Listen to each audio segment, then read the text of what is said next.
Sometimes we say that we need more preparation just to avoid discomfort, and we just make it our excuse. Welcome back to Everyday Lives, Passionate People.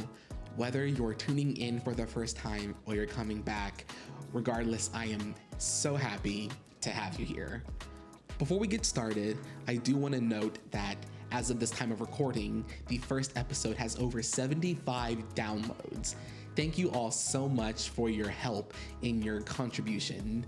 Without you, I probably wouldn't have made it this far. Speaking of journeys, that is the premise of today's episode. It's going to be a solo episode, but it'll be about starting my podcast journey and starting something before you feel ready to start. I won't be pretending that I've mastered the art of being a podcaster, but I am going to share with you what I've learned while I've been doing it. One of my favorite movies of all time is Pixar's Monsters University.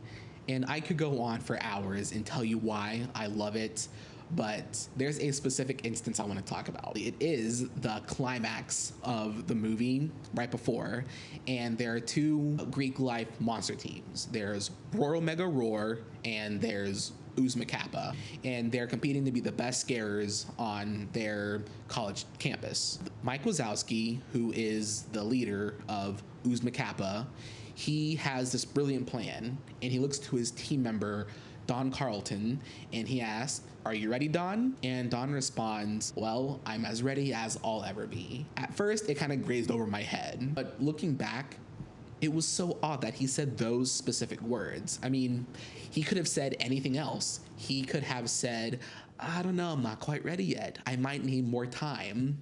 But he said, "I'm as ready as I'll ever be." We often think that feeling ready is a requirement for something. And sometimes that might be the case. You might have a test coming up, an essay or a report or a presentation. But what about when we want to do something new? Like starting a hobby, a new job, or maybe even your own business. Once that's in the picture, we start hearing and saying certain things like, I need more time, I need more equipment, I need more planning, I need to know exactly what I'm doing. When it comes to prepping and planning, I kind of found myself saying these same exact things. And here's the truth. Sometimes we say that we need more preparation just to avoid discomfort, and we just make it our excuse. And before you go on to cancel me or turn off the show, just let me give you some insight first. Let's go back all the way to March 2026. At this point in time, Everyday Lives, Passionate People, it was only a thought in a bubble, and I knew nothing about starting a podcast. I remember scrolling on TikTok and YouTube and seeing all of these videos about starting a podcast. And the more I got into this rabbit hole, the more anxious I got. But at the same time, I was also excited. But then I started listing off all those excuses I mentioned earlier. I don't have all or the right equipment.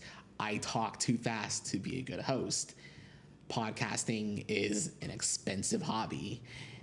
Okay, that last one has some truth to it, but hopefully you get what I'm saying.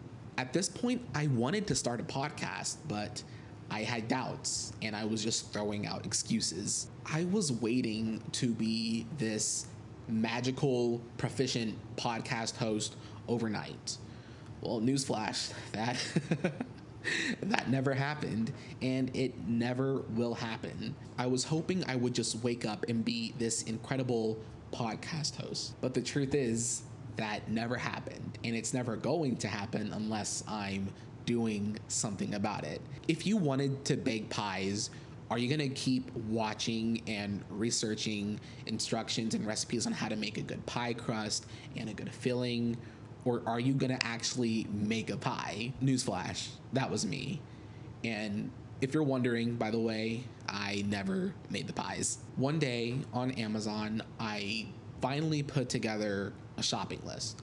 I got my microphones, I got my tripods, I got all my equipment, the audio interface, everything, and I pressed purchase. I didn't have a 12-step plan to start Everyday Lives Passionate People. In fact, I didn't even have the title of the show when I purchased all this stuff. All I had was a desire to make something good and this crazy idea to be a podcast host. But there was more to it than just buying equipment. I had to start getting into the software and researching all of that. I mean, over the past few months, I've been playing around and making stuff with GarageBand, Final Cut Pro, CapCut, TikTok, Instagram. Guys, there's a lot of editing software out there. And even then, it's still a lot to keep up with now. Even on the brand end of this, I had to make ideas and plans to reach out for guests, making guest applications, the interest forms. It was a lot of work, but I noticed that hardest step was the first step. And after that, it was getting easier bit by bit. I wasn't waiting until I became a perfect podcast host. I became a better podcast host by hosting. There are 3 points that I want to share with you, but these points I'm also still learning. When I started the show, I was nervous about everything. What if people hated my show? What if my production quality wasn't good? And for my social media, I had the same thoughts. What if I just wasn't good enough? The common thread here is that a lot of what ifs invaded my mind, and it kind of made it hard to start. In fact, it deterred my confidence. There was a trick I learned that helped me overcome that. Keep going. Keep going through the motions. Keep practicing interviews. Keep practicing refining your system. You can't become confident by imagining success. You become confident by practicing those reps until they're perfect. Even the first episode I made, it took me 3 tries to get it right. And even to this day, I still feel like it wasn't the best, but if I was gonna hyperfixate on the entire thing, I would have never uploaded it. So I made it the best I could, and I sent it off. Currently, I'm still setting up interviews for the future of the show, and I decided to practice my hosting skills by talking to my 3 friends, and they allowed me to have practice interviews, which I can't thank them enough for that because it really helped me. And I learned a lot about myself as a host too. The first interview, and this was me practicing for remote interviews, it was really good, except it wasn't, and here's why. Because I was so focused on the technical setup, I was so making sure that was everything working? Were the microphones picking up? Is the audio interface working? I was so hung up on the technology that I wasn't in the moment for the interview. I missed a chance to ask follow-up questions when I could have. So at the cost of making sure my setup was working well, it cost me some interview skills, but it's okay because it's just a practice interview. So the next interview I had, it went really well. I wasn't as focused on my setup, but more focused on the person and the interviews as I should be. And it was a lot better, but there's always room for growth. And I haven't had my 3rd interview yet, but I know it'll be well. And my social media journey has kind of been the same as well. I was super nervous to make my post. In fact, looking back, my first post, it was kind of a rush job to make because I wanted to get something on social media and I barely knew how to use Final Cut Pro. I just threw something together and threw it on there. But it was hard pressing the upload button. But the same thing here applies. After the first step, it got easier. I was able to post stuff on social media without having to worry, and I was less anxious. The overall point here is confidence is not passive. We can't expect to be confident in our abilities if we never take the time to improve or practice them. Have you ever felt like you wanted to start something new? But the thing is, you have this vision of what perfect and skilled and excellent looks like in your head. So when you try to attempt that, it doesn't go how you thought it did. Let's go back to the pie thing again. You know what a good pie smells like. You know what a good pie looks like. You know what a good pie tastes like. So when you make a pie, it doesn't look, smell, or taste like that perfect thing in your head. From that point, one of 2 things happen. You either get back on that horse and you try again, or you decide that you're so bad at this, you don't want to pick it up again. Let's focus on that second thought right there. because I feel like that happens with a lot of people when they try to pursue something new. A lot of people quit something new because they confuse being new with being incapable. The early stage of anything feels uncomfortable. And what tears us apart is that we know what good looks like, but we can't execute it. At this point, people throw in the towel because they think they're not good enough. But what they don't realize is that they're in the gap between starting something new. But what people don't realize is that they're in the gap between starting something new and being a professional. Being new isn't proof that you're bad. Being new isn't proof that you're bad. It's proof that you have work to do. I remember when my family moved to Spokane, Washington, and my mom signed me up for tap dancing classes. Before that, I had watched this movie called Tap, and I loved the movie so much. At that point, I had in my mind what good tap dancing looked like. And on my first day, I was a wreck. I couldn't do the most basic routines. I felt super uncoordinated. I wanted to give up because I knew what these incredible tap dancers looked like in my head, but I couldn't do what they were doing. I didn't realize I was in that gap and I wanted to give up. Luckily, my mom made me stick with it. And if it wasn't for her, I probably would have given up on that. And I eventually did get better. All right, I'm gonna contradict myself here. I feel like I've been saying just start and keep going, but I'm not saying that. But earlier, I also said being too prepared is an excuse, which it kind of is, but at the same time, it isn't. And allow me to explain. Starting before you feel ready does not mean ignoring preparation. It means preparing enough to get started and you start improving gradually from where you started. Think of it like the Goldilocks method. If you overprepare, you start having excuses and you'll never start. But if you barely prepare, that sets yourself up for failure. What I'm saying is you want to prepare just right. Let's take going to the gym for an example. If you prepare too much, you're gonna start looking into extensive routines. You're gonna be thinking about what should I be doing? Where should I go to the gym? What time will I go? And you have all of these questions in your head. You start researching, preparing, and you're buying high-end designer water bottles and clothes for the gym.